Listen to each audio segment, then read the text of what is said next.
What's up guys, and welcome back to another episode of the PS5 Career Mode. This is episode number 33. And we start today's episode off by seeing that Trevor Chalobah's position change has now been completed from holding mid to centre back, and as you'll see I make the change official today. I must say as well, it looks really cool and oddly satisfying when you do it as well. You just press the triangle button when you go into the development plan and you'll see CB just become his primary position in the top left. Also got a nice little trophy for that as well. Looks really cool, man. And again, it was oddly satisfying just pressing one button and seeing it go from green to yellow for the list of positions. So yeah, Chalobah is now an official centre back. I said that was going to be the plan, and he's already completed that in 2 weeks' time since arriving here. And also Tomlinson has indeed been sold as well. That deal will go through in the summer. He is a young player that came out of the academy. He shows very little potential, so yeah, I was fine letting him go. And after Chalobah's position change was complete, I kind of like doing that, so I thought why not do another one as well. And I've set Jack Harrison up as now a right midfielder. As for Wilkinson's development plan, by the way, as you can see, we are still training him in the holding midfield position, but you might have seen the ETA at the top of the screen there. It was very quick, but he's still got 45 weeks before he learns that position. I'm not sure what determines how quickly a player can learn a new position.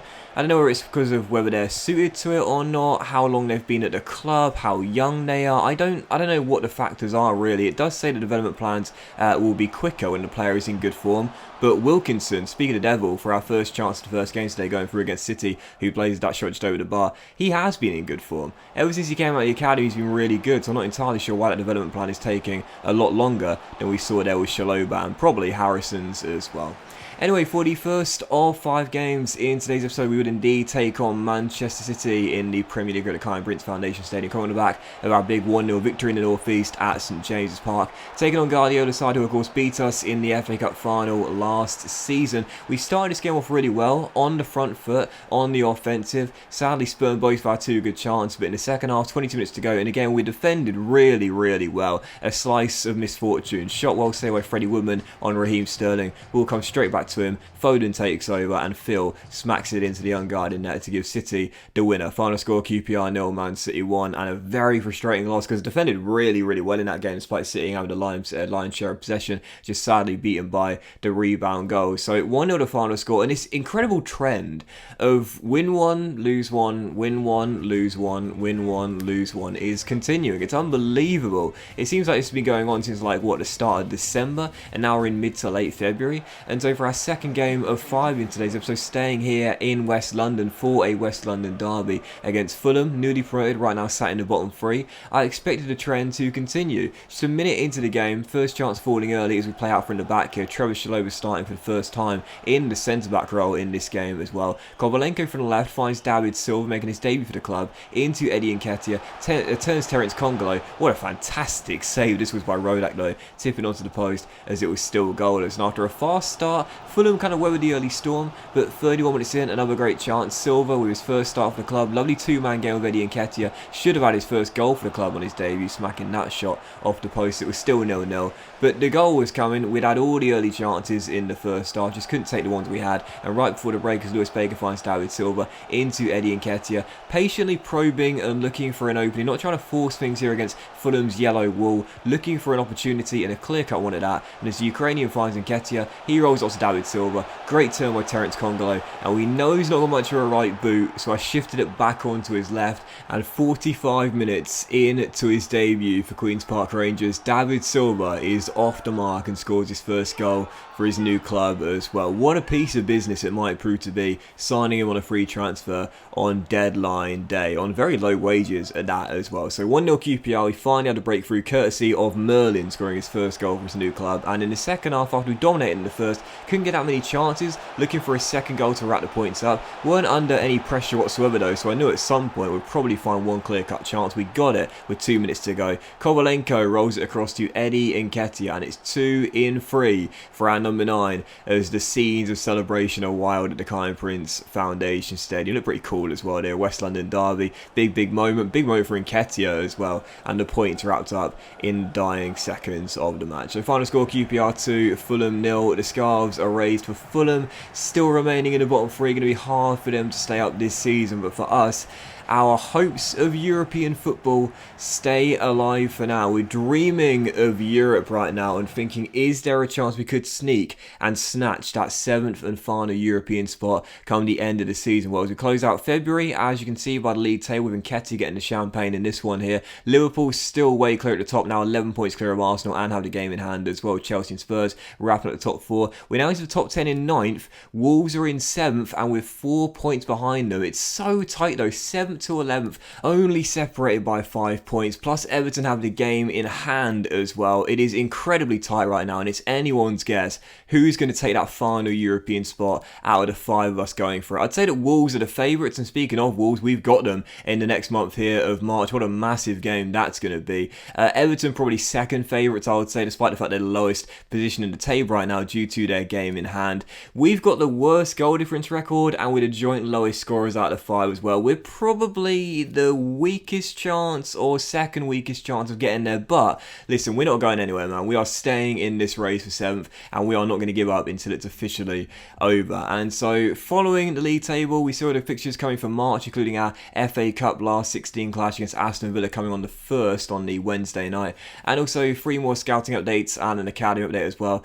Still waiting for a good young Nigerian to come into our academy, and of course 1 South Korean remains in our academy right now. I didn't realise that you could do the development plans in the academy, so thank you to everyone for letting me know about that. But as we know, we've got 1 good South Korean winger in our academy right now, and I decided to try and train his weak foot up whilst he's in our youth team right now. I didn't realise you could do that. I thought you could only do that with the players you've got in your pro team, but that's really, really handy. If I spot someone's got a really poor weak foot or skill move rating, I can train that whilst they're currently playing youth football for us here with Queen's Park Rangers. So, for the 3rd game of today's episode then, FA Cup last 16 clash here against Aston Villa, having a really, really solid season this year. Both teams knowing what's at stake heading into this game. And of course, this is the round I said back in round 3 against the Posh that I'll be happy with getting 2 and calling it a day in this year's FA Cup. But after last year reaching the FA Cup final, losing to Man City convincingly, yes, I still wanted to get through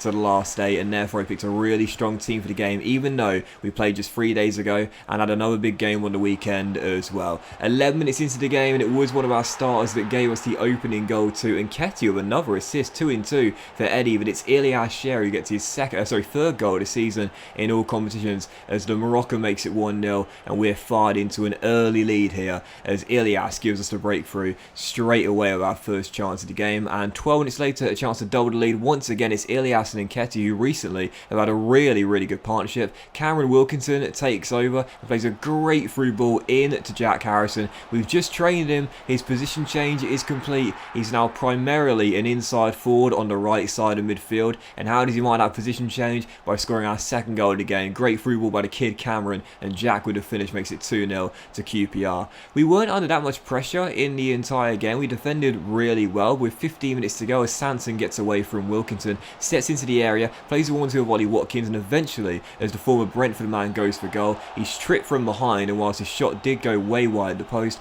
Courtney House lunged in after the ball was hit, and unfortunately the referee gives a penalty as House concedes one against his former club. So penalty to Aston Villa. Didn't really have any complaints either. At first I was fuming. I was like, how is that a penalty? And then I saw it on a replay and I was like, oh yeah, that's how it's a penalty. I didn't notice that at first after Watkins took the shot. Definite spot kick though, no doubt about it. Foster provided the heroics from the spot kicks in the EFL Cup earlier on this season away at Ashton Gate against Bristol City.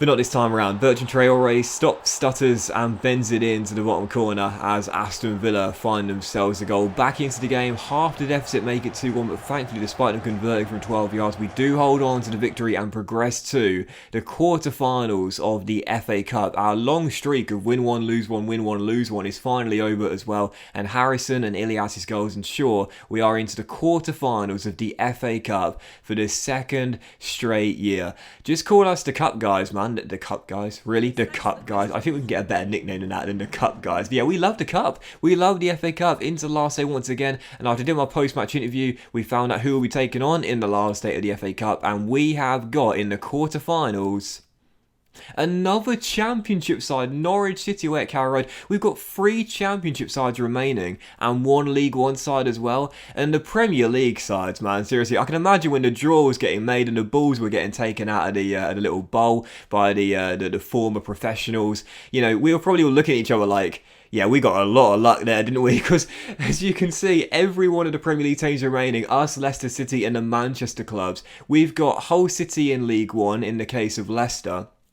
And also the 3 teams remaining in the Championship, Bristol City, Watford, and of course who we've got, Norwich, away at Carrow Road. We've all been drawn against sides outside the Premier League, so the Premier League sides all getting big luck in the cup draws, as we've got ourselves the Championship side, Norwich, away at Carrow Road. We haven't seen them, of course, since Season 1, where we dumped them out of the playoffs. We'll be returning to Carrow Road. They'll be motivated for that one, and right now as they're outside the playoffs in the league table as well, I fancy our chances of once again returning to Wembley.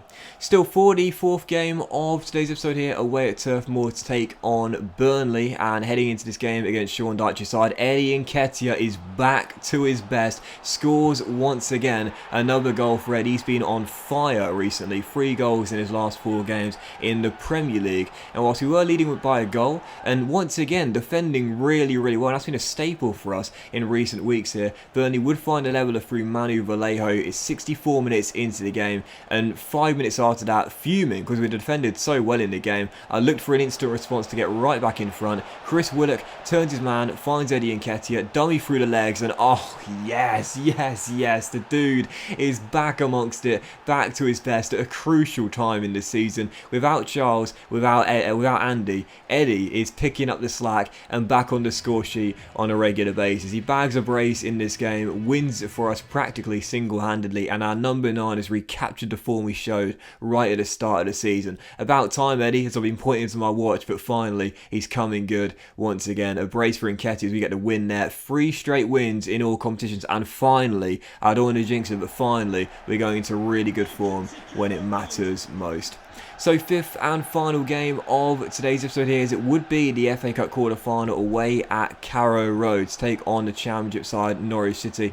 Once again, as you saw by my lineup, whilst we are strong favourites for the game, I still picked an incredibly strong team, taking no chance whatsoever as we dream of yet another trip to Wembley, and just 10 minutes into the game we had the opening goal. Lewis Baker grabbed it, his first of the season, but Tim Krul answers on a postcard. What was the Dutch goalkeeper doing here? These are the games when you're the underdog, you need a cool head. Krul's a veteran goalkeeper, but I got no idea what was going on there because that was a rookie mistake. Awful. Great save on Ilias initially, and then he undoes his fantastic stop by palming the ball across the goal line, and Baker was always going to win the aerial duel and heads in from close range. A gift for us to open the scoring here in East Anglia, but Norwich would fire back soon after and make it 1-1. 22 minutes into the game, they're back on level terms. They're heading into the dressing room at half time. It's 1-1 and we're all square once again. 49 minutes into the game though, so 4 minutes after the restart, and we would restore our lead. It's that man again, you can't stop him right now, Eddie Nketiah, making it 2-1 and bagging yet another goal after a lovely through ball by Cameron Wilkinson. I think already his 3rd assist since coming out of the academy earlier on this season, but Norwich once again would battle back. 16 minutes to go in normal time, and it's that man again for them, Placeta, who makes it 1-1. I see the Norwich players celebrating right in front of Max Aarons here, returning to Carrow Road for the first time. A little bit cheeky as the Canaries found their level, and with 6 minutes to go, still tied at 2-2, Adam Ider holds it up, and what a block by captain Chris Metham. A chance for the Canaries to win the game, and Metham, the standing captain, makes a goal-saving and tie-saving block to send it in to extra time. Norwich thought they'd come from behind to win it. Metham had other ideas. Huge block by the captain, but 5 minutes into the extra time period and Norwich would score again. Adam Ider sent forward 1-on-1, and the Canaries battled back from 2-1 down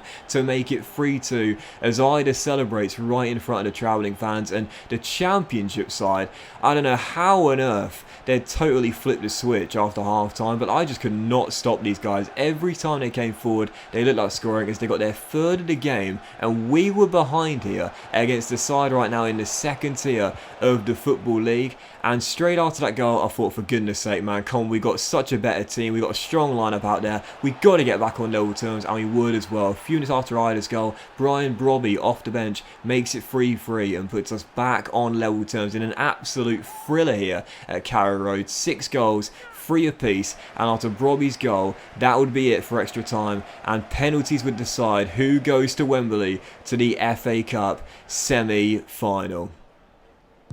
First penalty, saved. Ida hits the post and then Foster. Second penalty, and Ketia, always going to score. Top bins, 1-0. Morris, saved. Foster, still 1-0. Chance to double the lead. Kovalenko saved by Krul, and it's still 1-0. City, saved. Foster again. Brobby.